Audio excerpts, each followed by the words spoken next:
How accurate is the archery in Ghost of Yotei? Ghost of Yotei takes place in 17th century Japan, and while the primary weapon is generally the katana, there is a lot of archery in the game. And while the game's setting takes heavy influences from fiction and mythology, it's also taken some effort to recreate real historical equipment and technique. So, how realistic is Atsu's archery? In this video, I'll break down the bits that are historical, the bits that work, and the bits that maybe are just gameplay magic.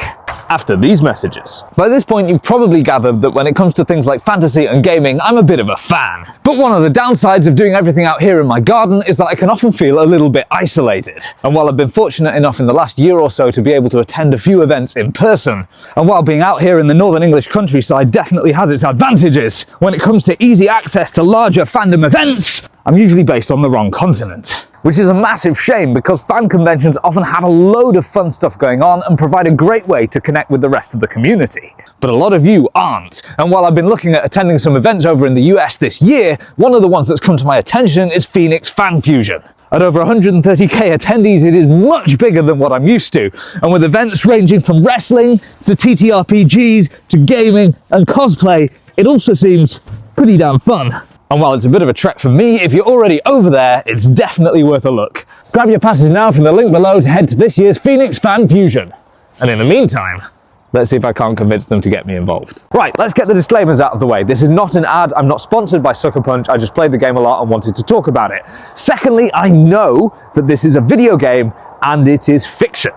And just because I'm saying something doesn't match up to something in real life or in history, doesn't necessarily mean that I think it's bad or that it should be any different from how it is. Often when something's a video game or a story, there are things which naturally will have to break from how things work in reality.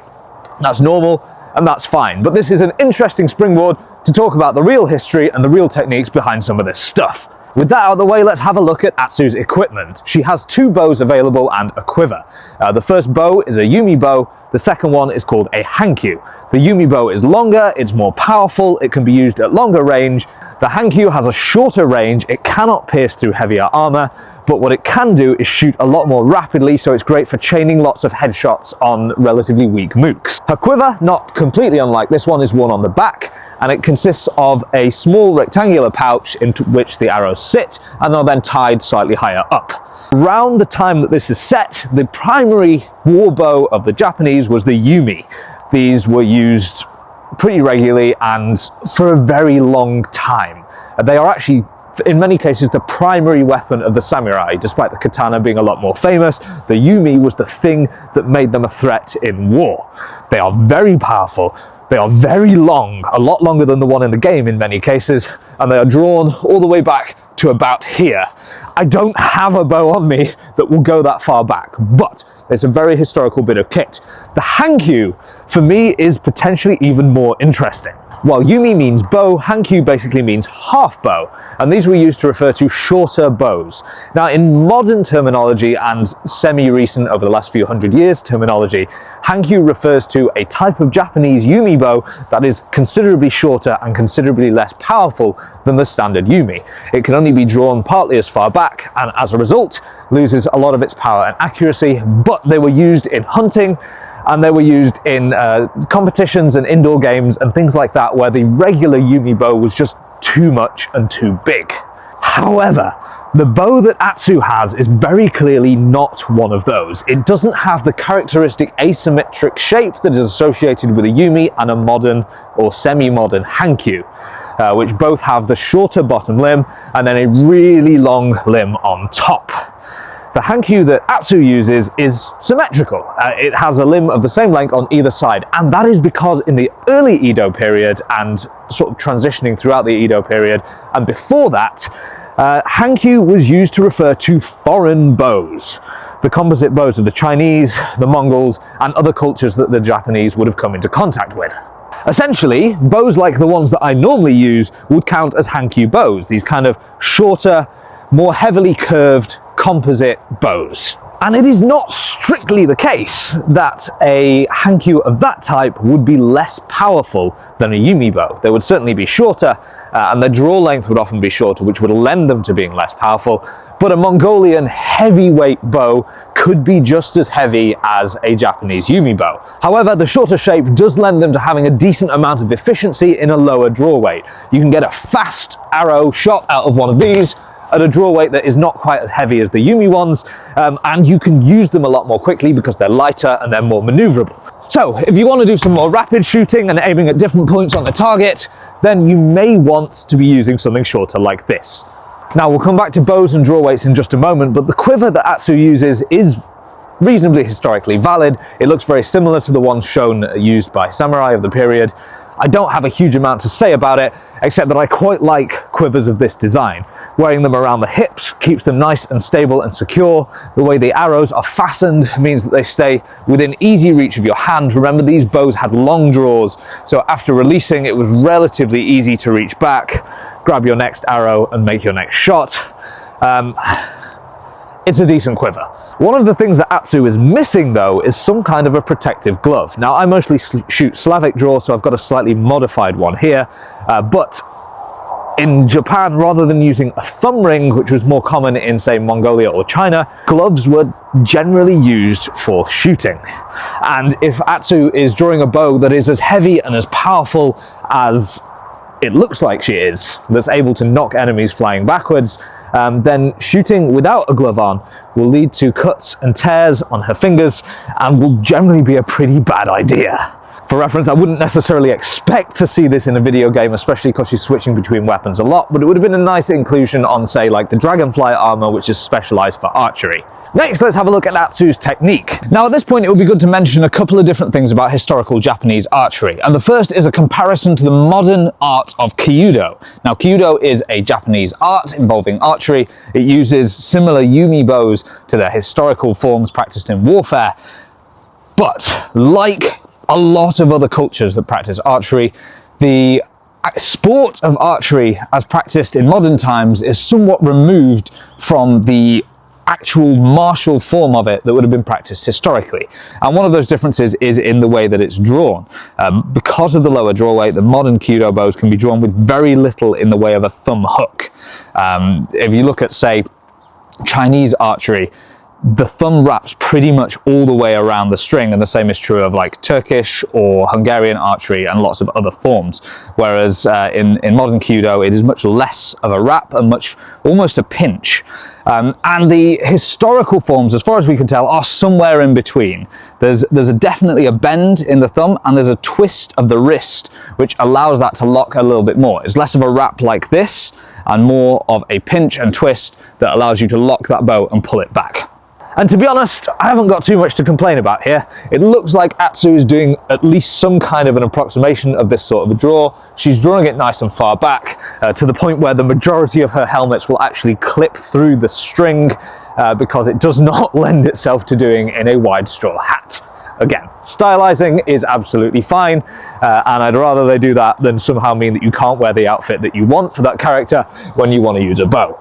The other thing to mention about historical Japanese archery, which again is true of archery in many, many other cultures, is that the sources that we have talking about it are often tales and reports of war, stories of legendary generals and things like that. They're not especially invested in being as accurate and truthful as possible, and in some cases are invested in making somebody seem big and powerful and grand. So when we talk about things like draw weight and power and speed, some of the stories that we have might be somewhat exaggerated. But that's absolutely fine in this context, because we're using them in the context of a game that is deliberately playing into exaggerated stories of these kinds of characters. Next up, we're going to talk about comparing speed versus power. Now, as mentioned before, I don't have an actual Yumi bow, but this is based on a historical Chinese war bow, and it has a draw weight of around 120 pounds. So it's good for showing the difference between a powerful, heavy bow and something a bit shorter and lighter. The primary quality of Atsu's Hankyu bow is that it is fast. She's able, with an arrow knocked, to draw back quickly, make her next shot, and rapidly shoot arrows one after the other with careful aim into her enemy. And there's even a charm that can modify that so that she doesn't even have to aim and she can just shoot from the hip, which allows her more rapid shots with the disadvantage that she can't specifically zone in to make a headshot. Her bow is no slouch. It's not an incredibly lightweight thing because it's still powerful enough to easily take out relatively tough enemies with even 1 or 2 body shots. But this is an 85-pound draw weight bow, and I'm not using my fastest draw technique for this. I'm taking arrows one at a time out of the quiver, and I'm still able to get reasonably quick shots off without doing too much warming up. The fastest archers in the world today, using a relatively low weight bow, are managing maybe 2 arrows in a second, which is there's only a tiny handful of people that are able to do that with any kind of consistency, and they are not drawing arrows one at a time from the quiver. They are holding multiple in their hand, which incidentally is not unlike what a lot of historical and even modern Japanese archery is portrayed as. In Kyudo, a spare arrow is held in reverse in the hand like this, so that after shooting your first arrow, you're able to knock a second one without drawing from a quiver. And there are some forms of archery which are potentially even faster, which hold the arrows forwards and shoot one after the other in rapid succession from the hand like this. And they can get very, very fast indeed. Of course, Atsu is significantly stronger, faster, and more agile than I am at the best of times, but it's also possible to assume that she's intended to be using a bow that is lighter than the one that I had there. 85 pounds is a low war weight bow, but if she's shooting mostly unarmored targets, then something of maybe sort of 40 pounds would be perfectly sufficient to deal the kinds of damage she's shown doing.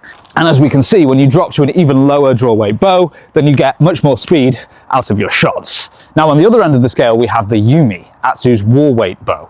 It is very clearly much, much heavier in draw, which is shown not only in terms of how long it takes her to pull it back, but it's also shown in the impact that it has on her targets. Unlike the Hankyu, the Yumi is not phased by armor and will go straight through a helmet or a piece of body armor and deal the normal damage that it deals on the other side. It also can hit enemies and blast them backwards. So if they're in close range with you when you make that shot, it gives you a chance to get in close and make a melee attack, or just keep shooting them. Her Yumi bow uses heavy arrows, which are different from the regular arrows used by the Hankyu, and that is very, very nice. I love that touch. These are the arrows that I was shooting when I was shooting my shorter and lower draw weight bow earlier. They are for my 85 pounder. They weigh about 50 grams. So when I use this bow, I need longer, heavier and stiffer arrows. If the arrow isn't stiff enough when it's shot from a heavy bow, it will bend too much when it sets off and snap. And if it's not heavy enough, the force of the shot is not transferred sufficiently into the arrow. The energy has to go somewhere, and in this case it goes back into your shoulder or into the bow. And if you do that repeatedly, it will break your bow. When it comes to measuring the power of the bow, the capacity of the Yumi to pierce the armor of Atsu's opponents is actually fairly realistic. A powerful Yumi bow could pierce through most armor of the time, which is why things like the horo were invented. This is a cloak which is designed to be worn over armor in a way that would billow out as someone rides away and protect their back from arrows. It reduces the force and impact of the arrow as it hits the cloak, is cushioned slightly, and then ideally reduces it enough to stop it from piercing the armor underneath. If the armor alone were enough to be able to prevent the arrow from going through, the horo would be a redundant piece of equipment and would never have been invented. So it's clear that at least in some cases, these bows were able to pierce through armor. The other nice thing about the Yumi in the game is that the power of the bow is reflected in Atsu's speed when she uses it.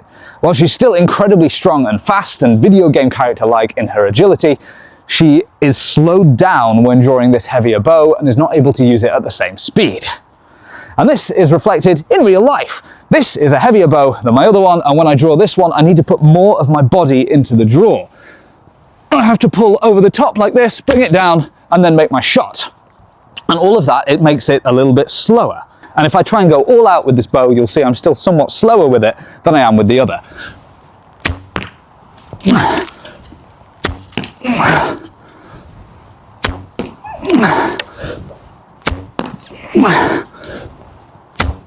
The other indicator of power that we get in the game is that it is able to knock opponents back. Now this is a very hard one to test because I can't shoot full weight arrows at people. But we know certainly from reports of battlefields that use guns that people generally only fall over when shot with a gun if they think that they should. It is, however, worth noting that bows are different from guns, and the speed of an arrow is significantly less, and the mass of it is significantly more. These arrows, as war weight arrows, are approaching 100 grams in mass.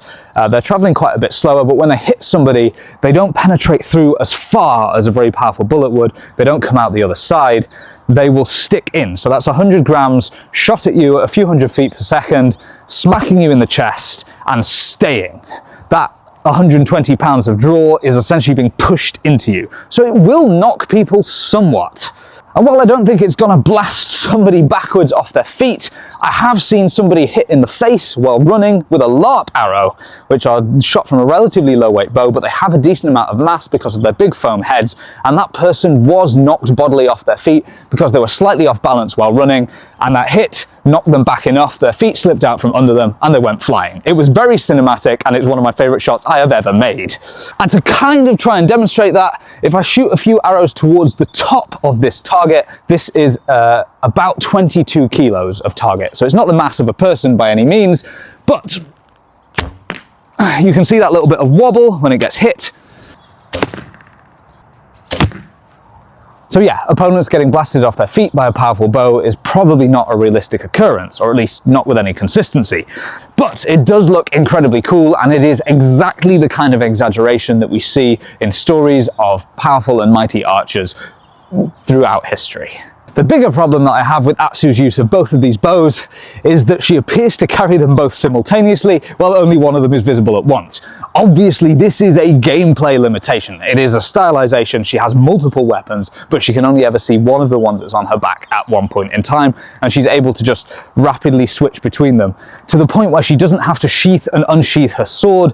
It just immediately switches to a bow. She can make a couple of shots and then immediately block with a sword without any kind of transition period. This is obviously a gameplay thing. It's a stylization that is intended to create a style of gameplay that is desired. It has got nothing to do with attempting to be realistic. It is not something that is intended to be historical. And I don't know of any stories or evidence that Japanese archers would carry multiple bows with them. Mongolian archers frequently did.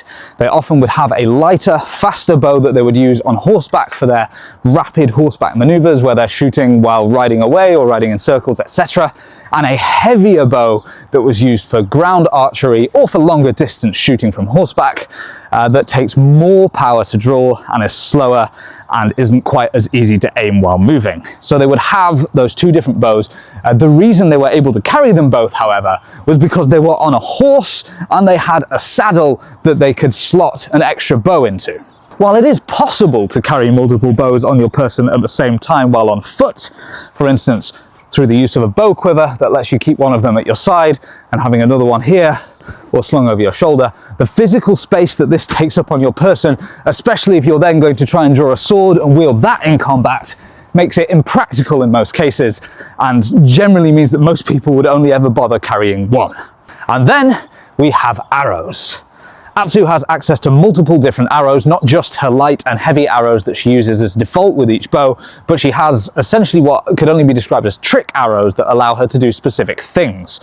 She has access to fire arrows and poison arrows, explosive arrows, and disarming arrows. Some of these are real, some of them aren't. Fire arrows were actually used fairly frequently in history in a lot of different cultures that used bows, including Japan. The fire arrows modeled here are realistic looking and they function semi-realistically, with the exception that in general, in real life, fire arrows were slower than regular arrows because after putting the arrow on your string, you would then have to light it, whereas these ones obviously come pre-lit the minute you switch to them. Again, it's a gameplay thing. Poison arrows were also used by a lot of cultures. Almost everywhere that used your shorter recurve Asiatic bows, aka the Hankyu bow, has some history of using some kind of poison arrows, as well as several other cultures such as in Africa and South America. The ones that Atsu uses have a broader blade on them, which implies they are more for slicing and to distribute the poison over a wider area to possibly have a greater chance of penetrating a larger blood vessel and getting into your system. Both of the other types are a little bit weird. The fancy arrows that go with the Yumi bow are a disarming arrow and an explosive arrow. The disarming arrow is basically a blunt arrow, and I can kind of see the logic with this. Obviously, it's for gameplay purposes. The idea is that it's a useful feature to have in your bow when you're fighting certain kinds of opponents, and the form of it kind of just followed that. A blunt arrow could, in some cases, be used to disarm somebody. If you can hit someone with the kind of force that these heavy arrows are shooting with, but instead of piercing, it's going to hit with a blunt force in a joint or a limb, it is going to whack that limb quite hard, and there's a reasonably good chance it might make you drop a weapon. Are you more likely to drop the weapon than if the arrow had pierced the limb? Personally, I don't think so, but hey, it's a game. Explosive arrows, on the other hand, are a little bit different. While fire arrows and incendiary arrows have existed throughout history, and many of them have used compounds that we would consider to be explosive compounds, they were not designed as a wide range impact explosive in the way that, say, a grenade is. They were designed to deliver essentially incredibly hot fire via an oxidizing agent and some things that would keep it burning very, very well and make it much harder to put out. The kind of explosive arrows that we see in this game and in basically every other game that features archery haven't really been used throughout history, and that should tell you something. Because historically, we absolutely, in many, many cultures, have had the technology to create explosives, and we have had arrows, and people have made fire arrows, and they have made poison arrows, and they have made arrows for slicing, and arrows for doing all sorts of different things, and explosive arrows have not been frequently used. And the reason for that is that without the aid of some reasonably complex modern priming charges and technology, it is very difficult to create an explosive arrow that would work reliably, would have enough power to deal more damage than a regular fire arrow over a larger area, but would be safe for the wielder. An explosive arrow that triggers on a charge further down the line, maybe with a clay pot to contain the explosion or something like that, could work, but using historical technology would be very heavy, which would greatly reduce the range of it, and it's still essentially at that point going to be less useful than a thrown explosive, of which there are some in the game. A couple of other things that are worth mentioning relate to the Dragonfly Armour, because it is the prime bit of armour for an archer, and it actually changes the gameplay slightly. So if you're wearing that armour, there is a glint, a specific point in the draw of your bow at which it is optimal to release the arrow. It will have better range and more power if released during that moment, and that's pretty realistic, to be honest. What it does is prioritize forcing you to get your bow all the way back to full draw, which is always good if you're aiming for power and range, because it's not only creating consistency of always drawing back to the same point, but it's also going to have more power at that stage than at any other point in the draw, because it's got a greater power stroke, it's got more draw weight at that point. It's a very efficient way to shoot. But what it's also doing is stopping you from lingering at full draw for a long time, because historically that wasn't really done. While it's done with modern target archery, with bows that are designed to accommodate that more, if you've got a very, very heavy bow, the longer you hold this thing back at full draw, the harder it becomes to stay steady, to aim, and the more likely you are to be pulled forwards by the bow on release, which will reduce your power. So, historically speaking, it was generally best to get into position, pull your bow all the way back, and then release pretty much immediately as part of that draw. So that's a really nice touch. I like the way that works because it both feels realistic, but is also a really nice gameplay thing. I don't actually like the Dragonfly Armour all that much. It doesn't do a lot to signify that this is the armour of an archer. And one of the things I especially dislike about it is that if you upgrade it all the way to the end, you can't even see the bow on your back because the cape obscures it. And that's a very personal thing, but I wish it would have at least had maybe like a shooting glove or some asymmetricality, a bit like Rand's armor, as a way of indicating that this is the archer equipment of the game, because anyone who's wanting to use a bow significantly in their playstyle is kind of restricted to using this armor aesthetically. There's no gear modifications. Oh, and one other minor gripe about this game and the way it approaches archery is the way that sometimes you're just not allowed to use it. If you find yourself in a formal duel with a character which sometimes you don't really have any choice about whether a game is going to present a duel as formal. You are forced into using your melee weapons in that fight. Now, you can use any melee weapon that you have on your person, although it's best to optimize them. But if you draw your bow, you can make 1 or 2 shots, which will deal incredibly reduced damage before the opponent suddenly becomes miraculously able to block every single arrow with their weapon. And in some cases, the disarming arrows simply don't do anything, and the poison ones don't seem to work very well either. And given that the poison arrows are designed to make your enemies weaker in melee, and the disarming arrows are also designed to make your enemies weaker in melee, it would be a really cool way to be able to open a fight like that. I get that there's an honor component, and it's based on, again, stories, and that's the particular story they wanted to tell. But in that case, I'd almost rather they just disabled the bow entirely in duels, rather than having it appear and you're able to just waste arrows without realizing exactly at which point an individual opponent is going to suddenly miraculously be able to block every single arrow that comes their way, even if they're lying on the floor. But that's just me, because when I play a game as an archer, I want to be an archer primarily, even if the game isn't designed for it. And one of the things that I love about this game is that it does kind of cater to that most of the time. As long as you have arrows in your quiver, and as long as you're able to make some more, which is relatively easy to do, especially later in the game as you start to get more equipment and components, you can be an absolute menace with your bow. So, with the exception of a few scripted sequences where the bow becomes miraculously useless, I really enjoy playing as an archer in Ghost of Yotei. There's enough of a nod to history and realism to make it not feel completely silly, and in cases where the realism is completely abandoned, it's usually for what feels very obviously like a deliberate gameplay choice, rather than just a lack of research or a lack of care. And that is enough for me.